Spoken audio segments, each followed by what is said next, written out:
I didn't expect that line to stay with me. If you don't kiss me now, I'll scream. It wasn't said to me. Not really. And yet it's the reason I still can't look at her without feeling my pulse trip. It was late September, the kind of evening when the air smelled like wet leaves and the sea carried a faint chill. I worked part-time at a small independent bookstore near the docks, the kind with yellowed shelves, dust in the air, and a bell that rang every time someone opened the door like it had something to prove. That day, she came in just before closing. Marianne, a name that didn't sound like anyone my age. It felt like an older song, the kind you pretend you've never heard, though it lingers in your head anyway. She asked for a book we didn't have, some out-of-print poetry collection she said she'd been trying to find for years. Her tone was polite, deliberate, but her eyes looked tired in a way that had nothing to do with sleep. I can order it, I told her, brushing the dust off the counter. She smiled, just a corner of her mouth. Don't bother. I've been chasing it for 20 years. I think I like not finding it. That line, I didn't know if it was humor or confession. I just nodded, though something about the way she said like not finding it made my chest tighten. She lingered. While I locked up, she drifted through the aisles, fingertips gliding along spines as if the books might hum back. When she finally stopped, she picked up a worn copy of The Great Gatsby, the cover half torn. You're too young for this kind of sadness, she said. I laughed, maybe too quickly. I thought it was about love. Her brow lifted slightly. That's what people call it before they understand the ending. We both fell quiet after that. The clock clicked somewhere behind me, and I realized she wasn't moving, just watching me with that composed stillness that felt both safe and dangerous. I offered to walk her to her car because the streetlight outside had flickered out. She hesitated, then nodded. The air was damp, the kind that curls paper and softens words. We didn't speak until we reached her car, an old Navy sedan that looked like it had stories of its own. She thanked me, but before getting in, she paused. I used to teach here, she said, glancing toward the school across the street. Feels strange, coming back and realizing time didn't wait for you. Then she smiled again, soft, brief, like she'd just remembered something private. I should have gone back inside then. Locked the door, turned off the lights, counted the till. But I stayed. Watched her drive off until the red glow of her taillights faded down the road. When I finally turned to head back, I saw the book she'd been holding still on the counter. Inside the cover, a small torn scrap of paper. If you don't kiss me now, I'll scream. The handwriting was neat, slanted, hers, maybe, or someone else's. I laughed under my breath, though it didn't feel funny. That line, it wasn't romantic, not even flirtatious. It was desperate, a whisper of something withheld too long. I don't know why, but I slipped the note into my pocket before turning out the lights. I tell myself it was nothing, just a forgotten note, a stranger passing through, a coincidence with good timing. But even now, days later, I catch myself thinking about the way she stood in that half-lit store, her fingers trailing along the shelves as if touching something alive. And I keep wondering, who wrote the note first? And why did she leave it behind? I saw her again 3 days later. She came back to return the book she never technically bought. Said she'd realized halfway home that she didn't want to read it after all, that she only liked holding it. It was raining this time. Not a storm, just a steady whisper of drizzle that made everything look blurred around the edges. The kind of weather that slowed people down, made them softer without permission.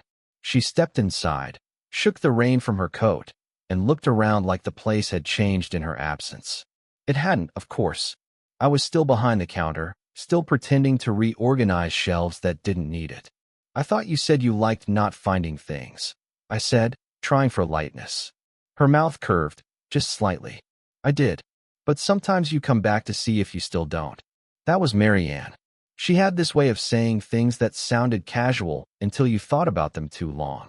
I made tea for her, one of the few comforts the shop could offer. She accepted, even though I could tell she wasn't used to accepting things. Her fingers lingered around the cup longer than necessary, the steam catching in her hair. She looked tired, not the kind that comes from lack of sleep, but from holding yourself together too long. Do you always work alone? She asked, tracing the rim of her mug. Mostly. The owner's retired, I just keep the place alive. That sounds lonely, she murmured. I wanted to say you get used to it, but something about the way she looked at me, direct, but without expectation, made me tell the truth instead. It is. She nodded slowly, as if she already knew. Then she smiled, faint but real, and I caught the sound of her laugh, soft, surprised, like it slipped out by mistake. When I handed her the umbrella she'd forgotten last time, our hands brushed. A meaningless accident, but neither of us moved right away. Her fingers were cold. She pulled back first. Thank you, she said, tucking her hair behind her ear. You notice everything. I shrugged. Bad habit. Don't lose it, she replied. And then, quieter. People stop seeing each other when they get older. They only look. She didn't say what she meant. I didn't ask. We stood near the doorway as the rain grew heavier, the street outside glowing with reflections of passing cars.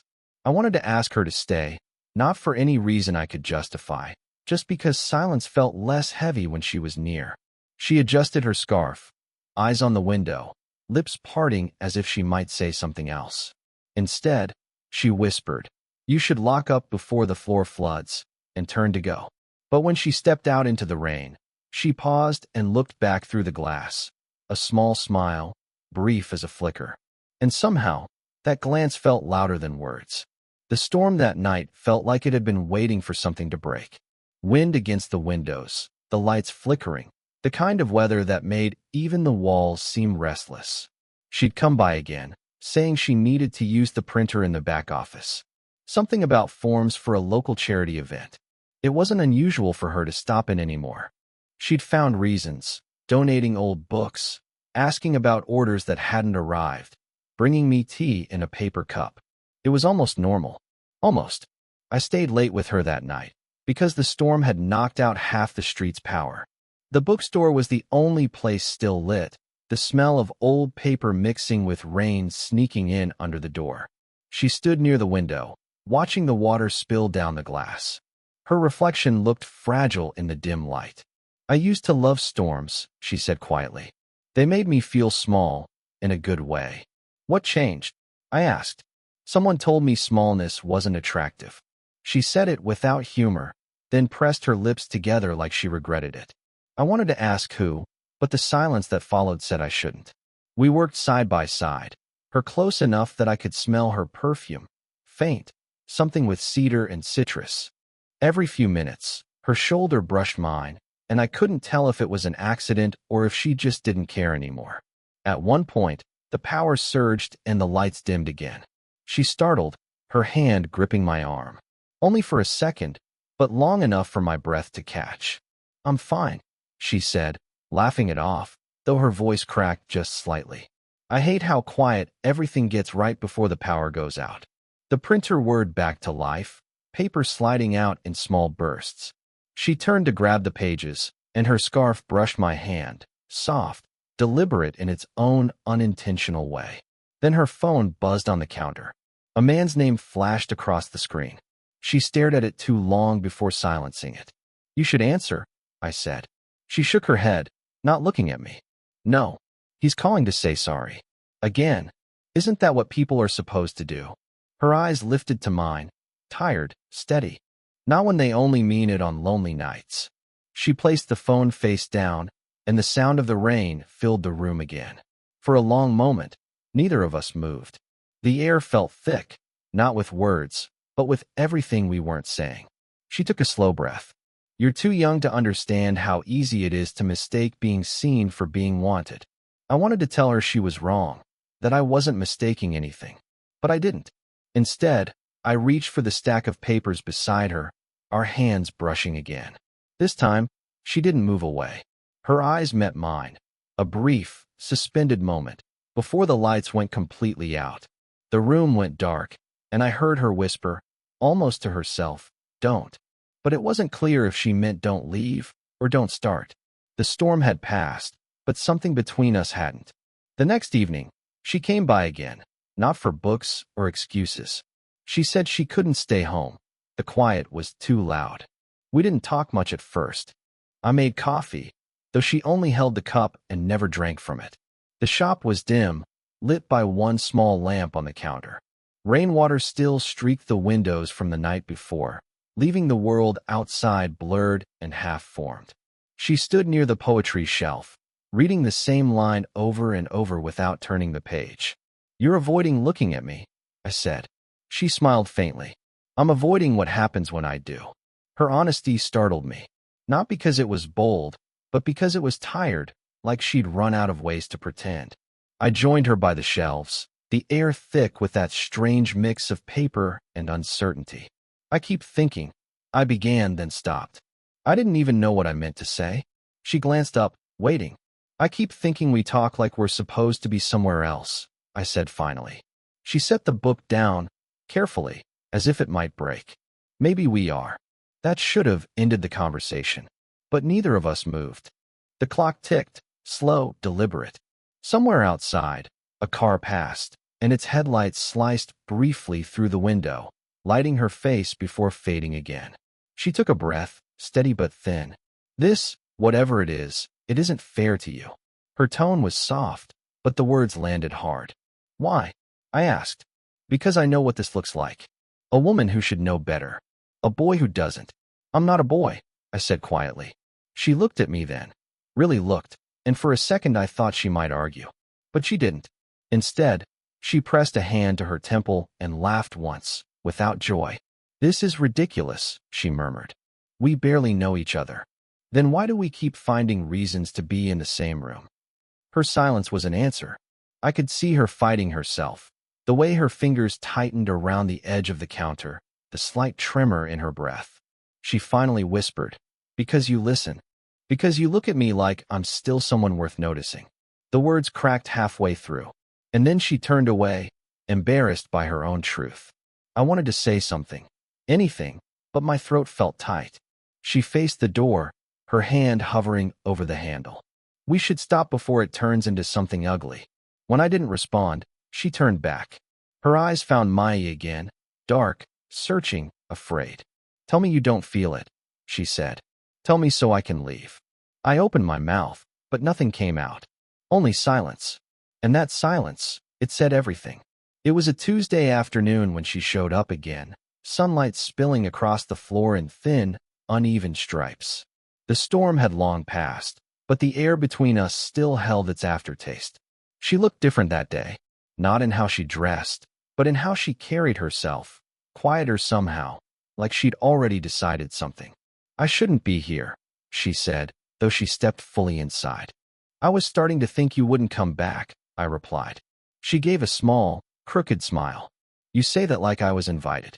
There was no bitterness in her tone, just fatigue, the kind that comes from resisting something invisible. She asked if she could sit in the back room for a while, said she needed a quiet place to make a phone call. I nodded and pretended to organize the counter while her voice drifted through the half-opened door, calm, deliberate, a tone meant to disguise breaking. When she came out, her eyes were red but dry. "You ever keep something because you're afraid of what happens if you let it go?" she asked suddenly. I hesitated. "A few things. People count," she said, almost to herself.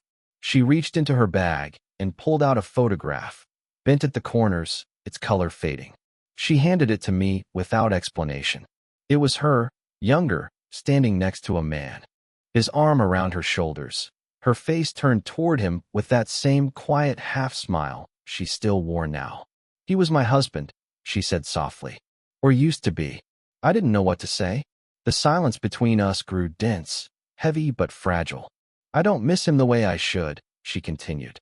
"What I miss is who I was when he looked at me." She took the photo back, turning it over in her hand. "You remind me of him sometimes. Not how he looked, how he listened. That's worse, I think." "Worse?" I asked. She nodded. "Because it tricks me into believing I could start over. But I can't."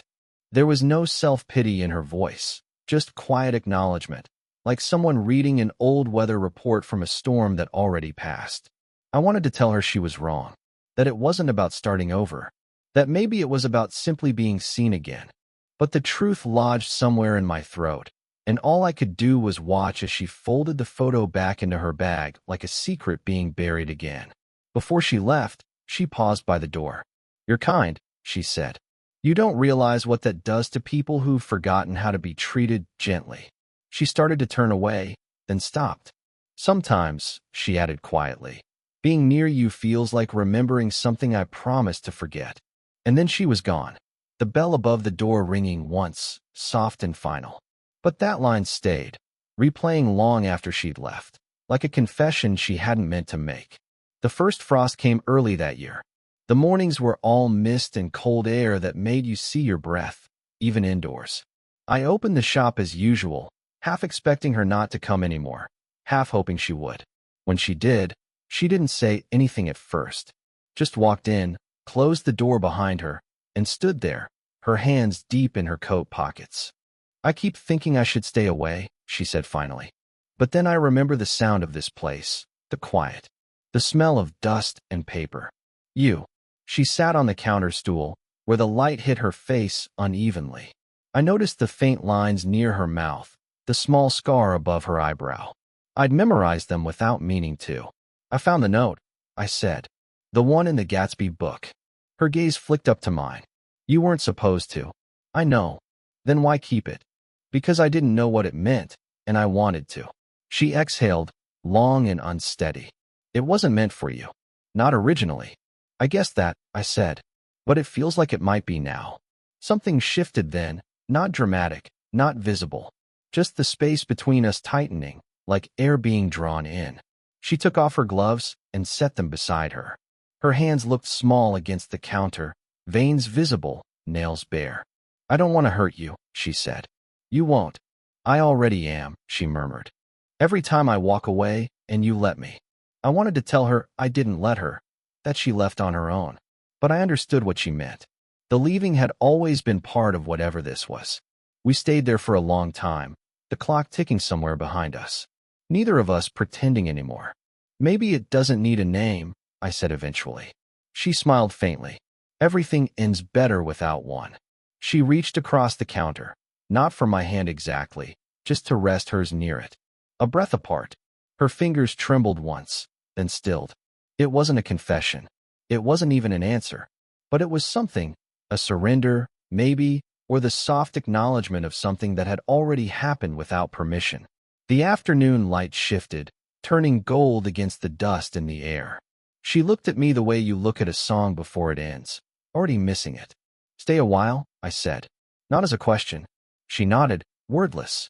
We sat together on the old reading bench, shoulders barely touching. No one else came in. No one would have dared interrupt that kind of silence. She leaned her head back against the wall, eyes closed. I could feel her breathing, steady, calm, real. And in that quiet, something inside both of us stopped reaching. It just rested. That was enough. It's been months since she stopped coming to the shop. The first few weeks, I still looked up every time the doorbell rang, like some reflex my body hadn't learned to unlearn. But she never walked through again. The note's still in my wallet. The edges are worn now, the ink fading a little. Sometimes I take it out, not to read it, but to remind myself how something small, a single line, a moment, a person, can rearrange your sense of time. The store feels different these days. Not emptier, just quieter in a truer way. I don't wait for the sound of her footsteps anymore. But sometimes, when the wind hits the windows just right, I still hear her laugh in the back of my mind. Low, unguarded, human. I think I understand her better now. She wasn't running from love. She was running from the version of herself that didn't know what to do with it. I used to think what we had was unfinished, like a book missing its last chapter. But maybe it was never meant to be finished.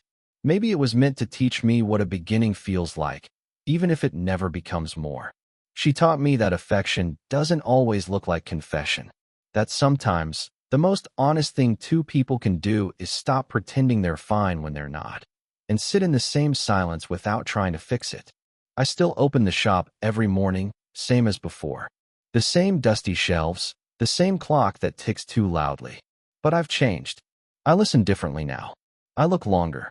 I notice how people hold themselves when they think no one's watching. I catch myself wondering how many of them are walking around with half-told stories in their pockets. People they met once and never forgot. Maybe that's what she left me with. Not regret, not longing, Just an understanding that connection doesn't have to last to matter. Some people don't stay. They just leave you seeing the world in a softer light. The last time I saw her, she didn't say goodbye. She just touched my arm lightly, the way she always did when words got too heavy, and said, "You'll be fine." And she was right. Not because it stopped hurting, but because I stopped needing it to mean more than it did. Now, when I close the shop at night, I turn off the lights one by one, letting the quiet settle again. And for a moment, I let myself think of her, not with ache, but with gratitude. Because some people arrive in your life like a question, and they leave you with an answer you didn't know you were looking for. If this story made you feel something, let me know in the comments. Would you want more stories like this?